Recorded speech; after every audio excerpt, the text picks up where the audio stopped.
Look, I know you probably don't care too much for journalists, and if you had one at your place, you'd probably kick them out too. But what's happened to the Australian correspondents in China is deeply worrying. It shows just how badly the Australia-China relationship is deteriorating. And more to the point, it goes to show how little we can trust China, how brutal the government is, and how it doesn't care a jot for freedom, fairness and the rule of law. The two journalists, Bill Birtles from the ABC and Michael Smith from the Australian Financial Review, were effectively spirited out of the country by our diplomats after sheltering at our embassy and our Shanghai consulate for a number of days. Chinese authorities had begun to question them in connection to the imprisonment of Australian television presenter Cheng Lei. So there were obviously very real fears these blokes too could end up being incarcerated in China. Just think about that. China's our largest trading partner. We're supposed to be close friends. We're supposed to have a, quote, comprehensive strategic partnership. And we're reduced to hiding our journalists and having them flee the country lest they get locked up as political hostages. The journos seem relieved when they arrived back in Australia this morning. It's so good to be home, so happy. I can't say any more at the moment, but such a relief to be home, so really happy. Did you feel threatened at all when you were over there? A little bit, yes. It was a complicated experience, but it's great to be here. It's very disappointing to have to leave under those circumstances, and it's a relief to be back in a country with genuine rule of law, but this was a whirlwind, and it's not a particularly good experience too. When it comes to Australian journalists and covering China, this is broader than these two reporters. The Australian's Will Glasgow has been warned by our government not to return for security reasons. And the ABC's appointment of Sarah Ferguson as their Beijing correspondent, announced with much fanfare 18 months ago, has never happened because China won't issue a visa. This all tells us that China is heading precisely in the wrong direction. Australia has been open and upfront with China, fair and generous. In response, Beijing is punishing us for standing up for our own interests and standing up for full transparency over the coronavirus pandemic. We've seen economic and political retaliation, decisions that hurt our farmers, winemakers and others, and our ministers can't even get visits to China or even have their phone calls returned by their Chinese counterparts. Now it's too risky for our journalists to stay in China.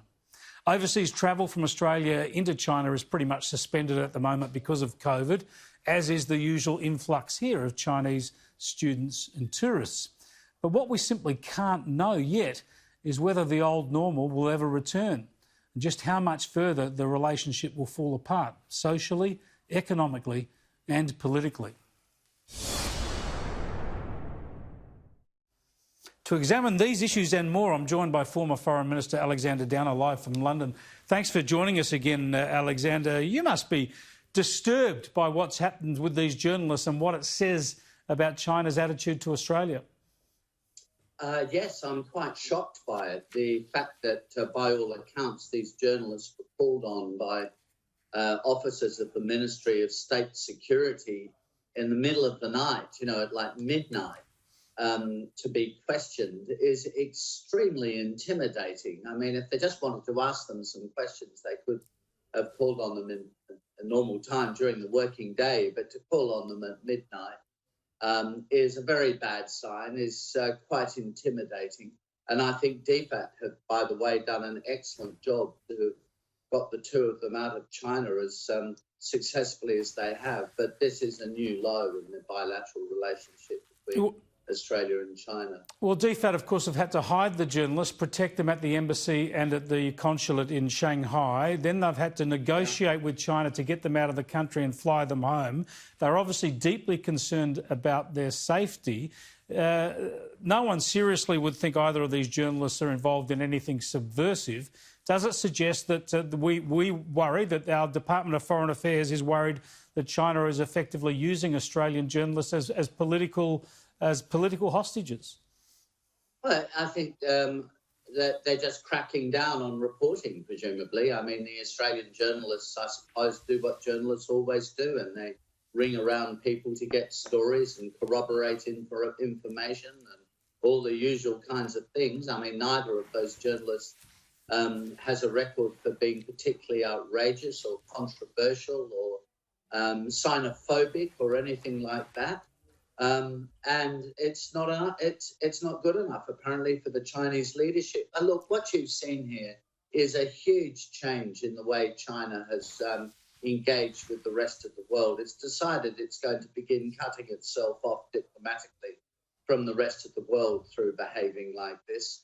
I mean, you mentioned it in your editorial at the beginning. They're not picking up the phone and answering calls from Australian ministers. Simon Birmingham, the trade minister, has spoken about that. They're not talking to the foreign minister or other ministers. And the sort of no speaky stuff we kind of remember from primary school, it gets you nowhere. It gets you nowhere. If they have differences with Australia, why don't they sit down and talk about them? Listen to the Australian side and try to understand, and for their part, explain their position. But what they do is they get their diplomats to go out and make sort of incredibly rude, offensive, and sometimes quite preposterous statements about our leaders who, you know, the curious thing about our country is that we elect our leaders. So these are people who represent our people in a liberal democracy. They have, this is wolf warrior diplomacy. They have become extremely aggressive. But you see, in the end, for every action, there is a reaction. And the reaction in liberal democratic countries is for them to rally together.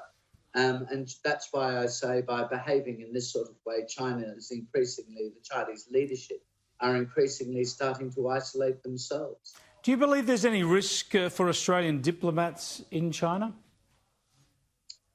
I assume not.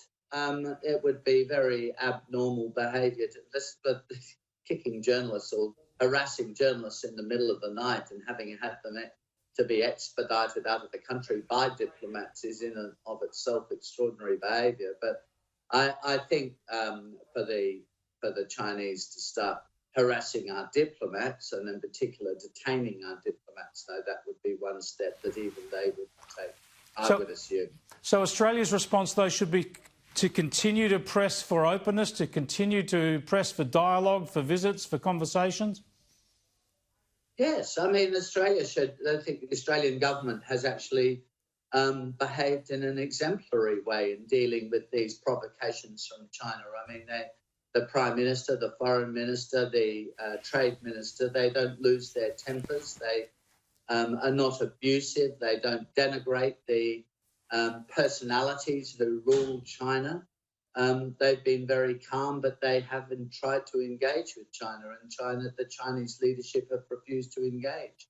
No. I mean, you just have to let them, as time goes on, work out that this kind of diplomacy is just never going to advance China's national interest. It's never going to be good for China's position in the world. So I'm in London, and I was listening to the BBC News at 7:30 London time this morning, so about 40 minutes ago. And this story of the Australian journalist is one of the lead stories on the BBC News. I mean, that's 67 million people in the UK. This sort of thing is spreading around the world, and it's not being reported from China's perspective in a favourable way. It's people around the world, and particularly around the democratic world, are just alarmed by what they're doing, and it's making them look aggressive, dictatorial, and it is making them increasingly isolated. Indeed. Now, just before I let you go, an issue directly related to Australia. I don't know whether you caught up with Tony Abbott while he's in London, but a former Prime Minister... I did, yeah. I had a drink with him. I thought you might have. Obviously, you're going to support him taking this job. Is he on Australia's side or England's side? And what about some of the criticism, the vicious lies that have been thrown at him in Britain? Well, he'll always be on Australia's side, but, he will be able to give them some advice on this board of trade. It's an advisory board. He, along with some others on the board of trade, will be able to give them some advice on free trade negotiations and how best to conduct those negotiations. And he has a lot of experience. He was the Prime Minister whose government landed the free trade agreement, well, with the aforementioned China, but also with Japan and South Korea. These were huge achievements for any government. So there's been an attack on him from the political left, who attack him because he's a conservative. And in particular, Tony Abbott is a social conservative. I mean, this is just part of the cancel culture at work. But you can't use your expertise on trade to advise a board of trade because of your attitude on same-sex marriage, or because your political opponent stood up in Parliament and called you a misogynist. I pointed out in the media here in the UK, the British Minister for Trade is a woman called Liz Truss. Yes, that's it. She's a woman, and she appointed him. So I think she's a better judge of whether he's a misogynist than plenty of the men who have been criticising him for being a misogynist. Good point. And I've met with Liz Truss, and she's very happy with him, and is a good friend of his. Thanks for joining us, Alexander. And I told you the Crows would get at least one win this year. One win. It was. I mean, when you're not winning at all, then one win against Hawthorn is just such an exciting moment. You'll take it. Thanks for joining us, Alexander Downer there, live from London.